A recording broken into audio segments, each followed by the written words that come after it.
Naga Airport naglatag naman kan sa inda mga pag-andam para sa bagyong Odette. Uyan report ni Char Brahiles. Nganing makalikay sa anumang epekto kan bagyong Odette, amay subuot na nagpreparar ang manhamiento kan Naga Airport sa Banwaan in Pili, Camarines Sur. Pig-secure mi ang mga gamit, equipments, mga bintanang iyan, pigpaparayos mi, pigsasara, handa na po kami mga plywood na ikakabit na sana dyan.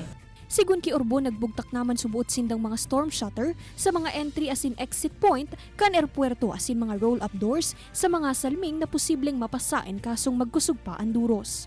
Alagad sa presente Mayo pa man subuot pigpapaluwas na memorandum ang mga airline companies na nagbabiyahe sa Naga Airport kung magkaigwanin kanselasyon sa flight operations. Mayo po kita ning cancellation pangunyan sa base sa pag-ulay mi kan station manager ng Cebu Pacific. Ang ilingon ta po kung ano po ang magiging epekto kang bagyo sa visibility digdi kang kuyan kang airport kang runway. Magtitinirman subuot ang daily flight schedules digdi na alas 10 nin pagkaaga para sa inbound as in alas 2 nin hapon para naman sa outbound flight, mantang 2 beses man na flight schedules para sa mga aldaw nin Martes, Huwebes as in Sabado.